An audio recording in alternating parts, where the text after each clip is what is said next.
Hey guys, it's Goosebumps Completionist, and today I'm bringing you a book review from the 6 R.L. Stine novellas originally released in the year 2000. And the book in question for this video is going to be The 13th Warning. I really had a fun time reading this story. It's one of those stories that uses omens as a plot device, which I rarely see Stine do successfully. Normally when he says there's a curse of something, it's almost never related to a curse. But in this story, it actually keeps the curse theme throughout it. And for that, I really dug this. For how it's laid out and how it's written, I definitely feel it's one of those closed case situations to where I think this was intended to be a short story. I don't have any reason to believe this was ever supposed to be a full-length book because of how well it was executed beginning to end in the page number. I'm pretty sure that this was always intended to be a short story length. So it is one of those. So I will be rating this book based on the short story rating system at the end when I get to the rating. So yeah, I really dug this story. So let's get into this without giving too much away in the plot. So this kid named Joseph, it's approaching his 13th birthday. And Joseph has this fascination with the number 13. He was born on the 13th. His house is reads like 13 whatever street. So his address has 13. He's born on the 13th day of his, month he was born in. He's the 13th child of his family. His parents are the 13th children of their families. And he just has a big tie to the number 13. And throughout his whole life, the number 13 has brought him tremendous luck. So much luck that people call him Lucky. And it's approaching the day before his birthday. And he gets a knock at his house, the front door of his house, and he sees this really creepy door-to-door salespeople with this black cat. And at first he's apprehensive of answering it, but he realizes that it's basically like the door-to-door people trying to hand out like religious flyers. Well, in this story, it's the door-to-door people trying to hand out superstition flyers.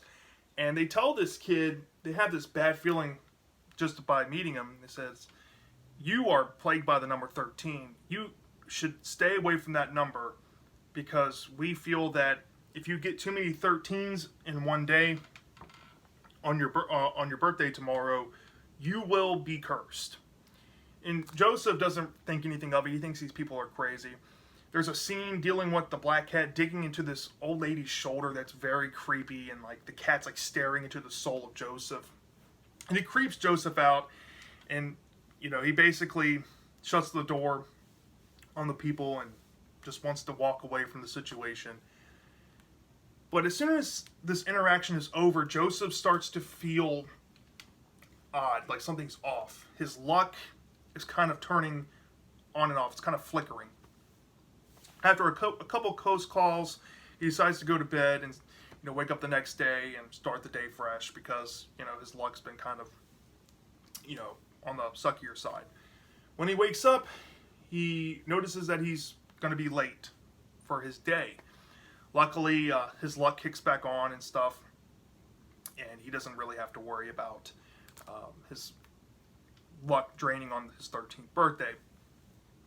Until he confides, I think, into his sister about what the old people said, and they basically start counting 13s. And he notices that he already has like 7 13s going from already in the day before he even goes to school. And he starts to think that maybe this omen might actually have more substance to it than he thought. So, being spooked about having a couple close calls with bad luck, he goes to school apprehensive and he wants to watch his 13s just to be on the safe side. And then while he's at school, he starts racking up more 13s.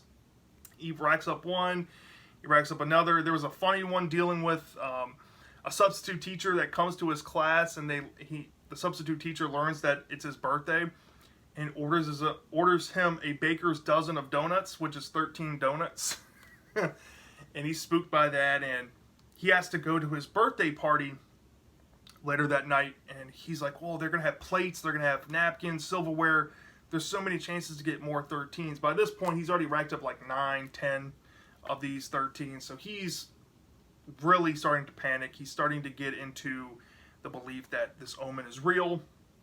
And of course, his birthday party happens, and he gets all the way up to like 11 or 12 during the party. And then he saves himself from a 13th 13, dealing with like a broken plate, and he has to break another plate to kind of offset it. And he feels victorious, and he goes home. It's almost midnight. His birthday's almost over. He doesn't have to worry about it anymore, and then a twist happens, and then the story ends. So basically, that in a nutshell is the 13th Warning. The strengths in this book is that it's funny. It's a funny read. Not to mention, Joseph is one of those characters I feel that Stine likes to write. He has like this luck going for him, but something bad happens and kind of takes his luck away. He's kind of used this trope of a character in other stuff I've read of his. But Joseph, you know, is a pretty well-written character. It is what it is. The originality is, you know, kind of hit or miss in this story, whether you view it that way or not. But I like Joseph as a character. The progression in the story was pretty solid. It had a clear beginning, clear ending. Couldn't ask for more. The premise of the omen of the number 13, it hit in this story. You felt the suspense, you felt the tension going on with Joseph. It was executed very well. Now, for the problems this story had for me was that, you know, the fundamentals are there. It had some cool originality. I liked the idea of the omens. Joseph was a cool character. The humor was there. But the ending itself was very nonsensical. I don't want to spoil the ending because it kind of gives it away what happens. But I just, not a big fan of the ending. And it kind of took away, because this was an above average book, but that ending was a negative for me, so I have to deduct points on it. For a short story ranking, though, it checks all the boxes. It checks all the fun stuff. So I think it's above a 4.5. I would give this short story a 4.8 out of 5. Very solid short story. Definitely one of Stine's best short stories he has ever done, in my opinion. But yeah, that's basically my thoughts on this book. Let me know in the comment section if you have read this story. Did you love it or did you hate it? I'm dying to know. And I'll see you next time.